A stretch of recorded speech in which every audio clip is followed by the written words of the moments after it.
I didn't do anything for Russia. I've done nothing for Russia. Hillary Clinton gave him 20% of our uranium. Hillary Clinton did a reset. Remember, with the stupid plastic button that made us all look like a bunch of jerks? Here, take a look. He looked at her like, what the hell is she doing? Which represents what President Obama and Vice President Biden and I have been saying. And that is, we want to reset our relationship. And let's do it together. So we will do it together, okay? Thank you very much. You are very welcome. We worked hard to get the right Russian word. Do you think we got it? You get it wrong. I got it wrong. It should be перезагрузка. And this says перегрузка, which means overcharge. Well, we won't let you do that to us, I promise. What the hell is she doing with that cheap plastic button?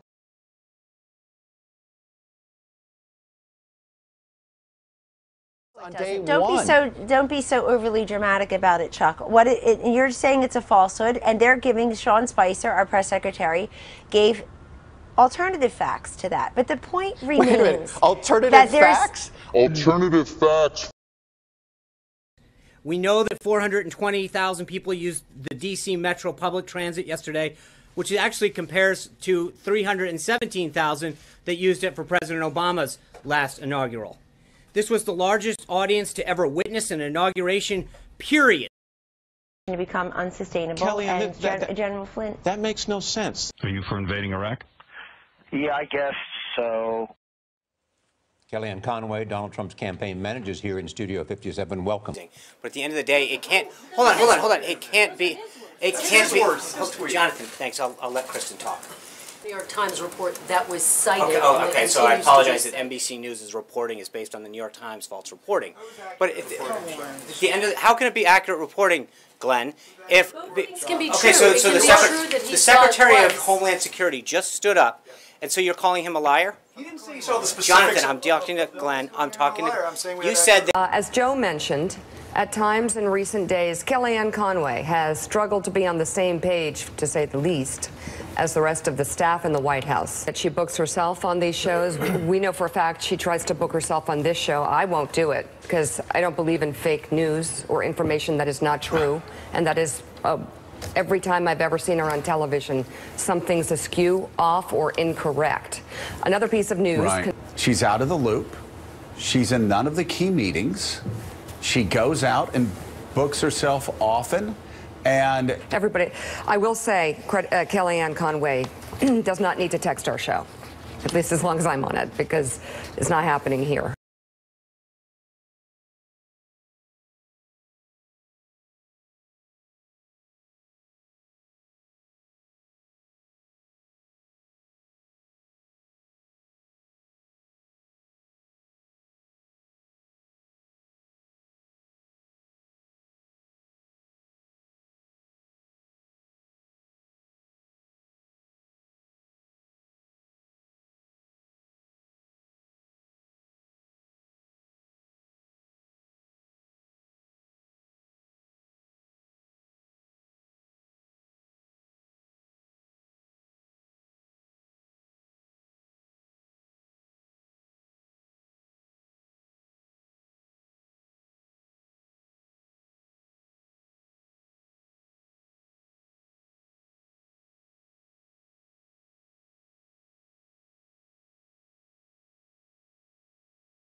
Thank you very much. Mr. President, you mentioned Russia. Let's talk about some serious issues that have come up in the last week that you have had to deal with as President of the United States. Okay. You mentioned the vessel, the spy vessel off the coast of the United States. Not good. There was a ballistic missile test that many interpret as Not a violation good. of an Not agreement good. between the two countries, and a Russian plane buzzed a U.S. destroyer. Not good. I listened to you Excuse during the me. campaign. When did it happen? It happened when, if you were Putin right now, you would say, hey, we're back to the old games with the United States. There's no way Trump can ever do a deal with us because the public, you have to understand, if I was just brutal on Russia right now, just brutal, people would say, you would say, oh, isn't that wonderful? But I know you well enough. Then you would say, oh, he was too tough. He shouldn't have done that. Look, all of the things, wait a minute, wait, excuse me just one second. All of those things that you mentioned are very recent Because probably Putin assumes that he's not going to be able to make a deal with me because it's politically not popular for me to make a deal. You know why? Because they shouldn't know. And eventually you guys are going to get tired of asking that question. So when you ask me, what am I going to do with the ship, the Russian ship as an example, I'm not going to tell you. But hopefully I won't have to do anything, but I'm not going to tell you. Okay. Thanks. Can I just ask you, thank you very much, Mr. President. Where are you from? BBC. Okay. Here's another beauty. It's a good line. Impartial, free and fair. Yeah, sure. Now, in the meantime, we're vetting very, very strongly. Very, very strongly.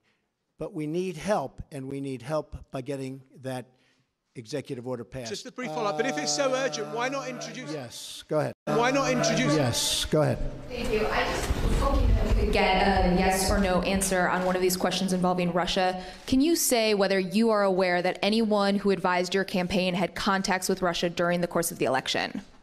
Well, I told you, General Flynn obviously was dealing, so that's one person, but he was dealing as he should have been. During the election? No, nobody that I know of. Nobody. So you're not aware of any contacts during the course of the election? How many times do I have to answer this question? Can you just say Russia yes or no is on a it? ruse. Yeah, I know you have to get up and ask a question so important. Russia is a ruse. I have nothing to do with Russia. Haven't made a phone call to Russia in years. Don't speak to people from Russia. Not that I wouldn't. I just have nobody to speak to. I spoke to Putin twice. He called me on the election, I told you this, and he called me on the inauguration a few days ago.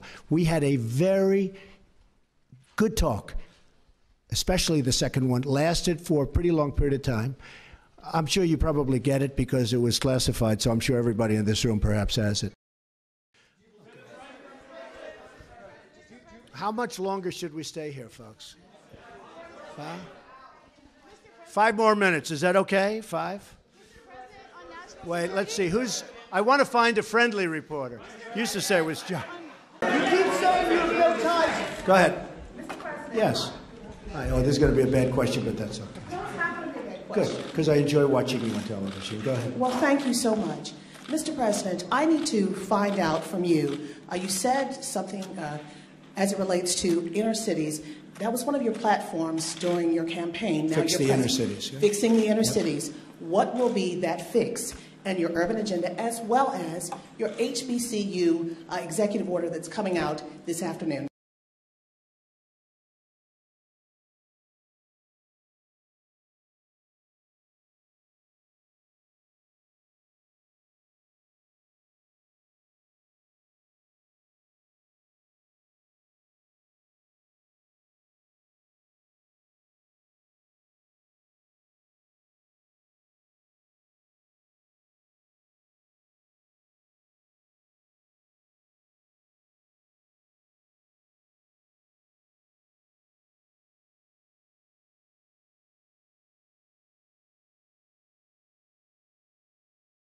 And your urban agenda, as well as your HBCU executive order that's coming out this afternoon. See, it wasn't bad, was it? That was very professional and very good. Yeah, we'll be in.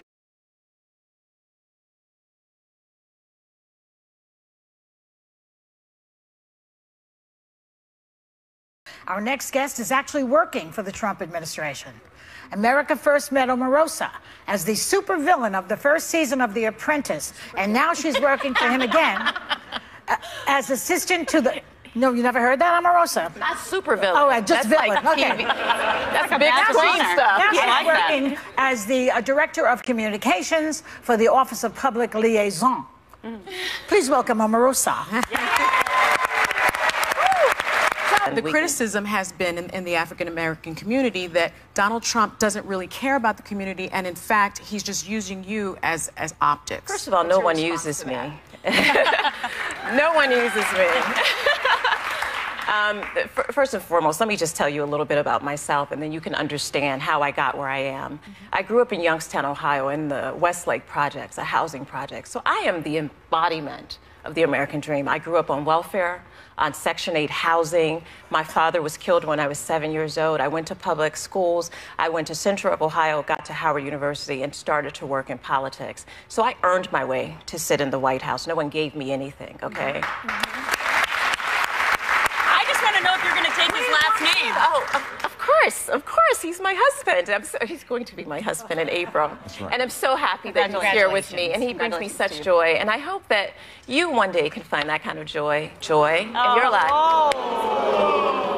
Oh, please. When they go low, we go high. That's right. And I feel like I could get high right now. Omarosa got into a bit of a tiff with a reporter that she disagrees with. Now, funny backstory to what I'm about to report.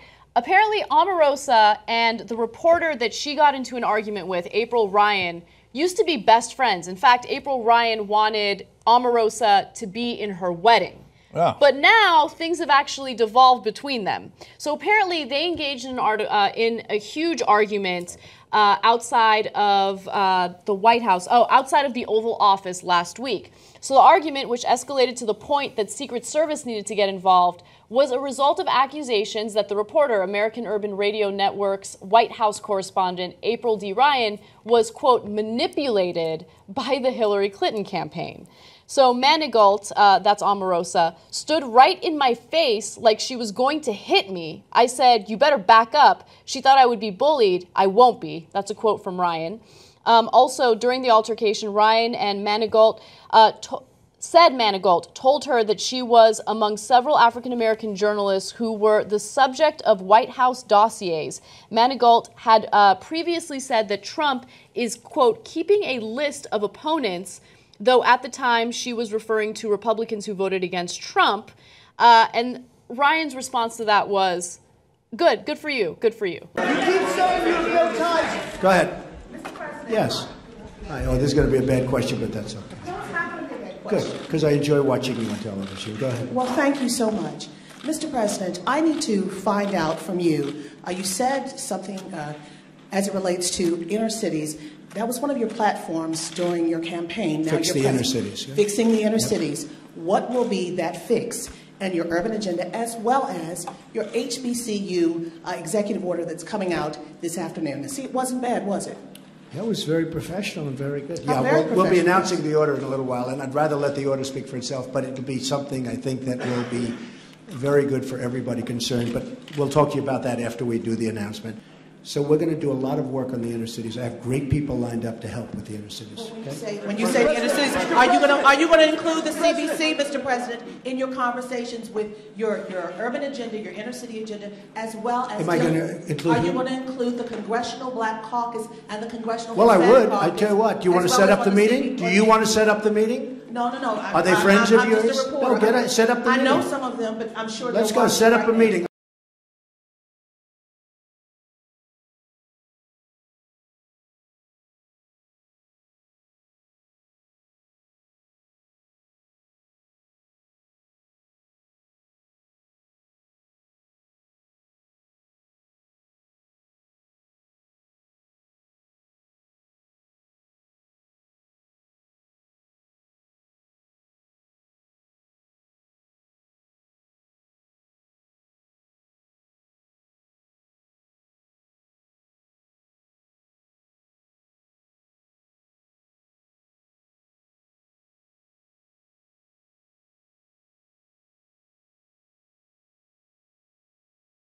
And the Congressional. Well, I would. I tell you what. Do you want to set up the meeting? Do you want to set up the meeting? No. Are they friends of yours? No, set up the meeting. I know some of them, but I'm sure. Let's go set up a meeting. I would love to meet with the Black Caucus. I think it's great, the Congressional Black Caucus. I think it's great. I actually thought I had a meeting with Congressman Cummings, and he was all excited, and then he said, "Oh, I can't move. It might be bad for me politically. I can't have that meeting." I was all set to have the meeting. You know, we called him, and he was all set. I spoke to him on the phone. Very nice guy. I hear he wanted that meeting with you as well. He wanted it, but we called. They can't make a meeting with him. Every day I walk in, I said, I would like to meet with him because I do want to solve the problem. But he probably was told by Schumer or somebody like that, some other lightweight. He was probably told, don't meet with Trump. It's bad politics. Every day I walk in, I said, I would like to meet with him because I do want to solve the problem. But he probably was told by Schumer or somebody like that. Barely 3 weeks into his presidency, Donald Trump has lost one of his closest advisers. Retired Army General Michael Flynn, a man renowned for his close ties to Russia, resigned amid allegations that he misled senior officials about conversations between him and the Russian ambassador a few weeks before the Trump administration took office.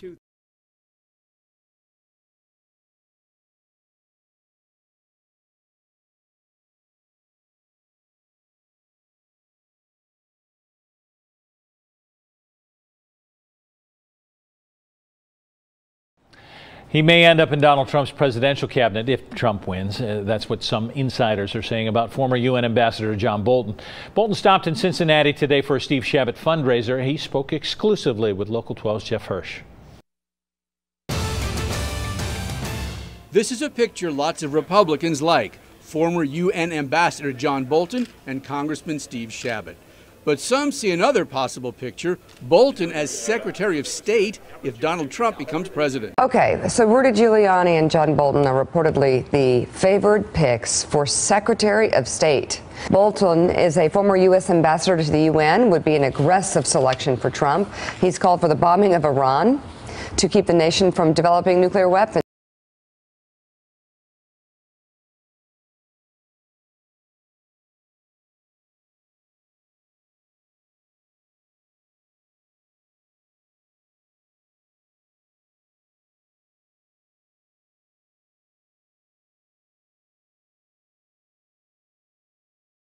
Okay, so it's not Flynn, it's not Harward. The question now is who's it going to be? So let me just play some sound because Manu Raju is excellent, and grab some sound from Senator Ted Cruz, who has this idea to be the president's national security advisor. One person who I think would be very, very strong is John Bolton. John is someone who is very well known here on the Hill. Republicans and Democrats know John Bolton well. He's someone who understands the world. He understands the threats of radical Islamic terrorism. He understands the threats of an over-aggressive Putin.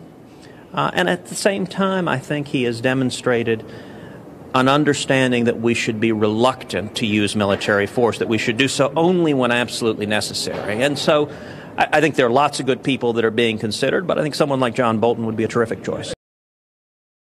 Let us pray. Our Father, who art in heaven, hallowed be thy name. Thy kingdom come, thy will be done, on earth as it is in heaven.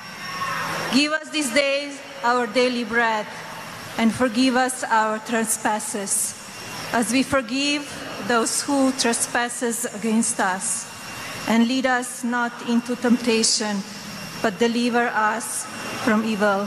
For thine is the kingdom, and the power, and the glory, forever and ever. Amen.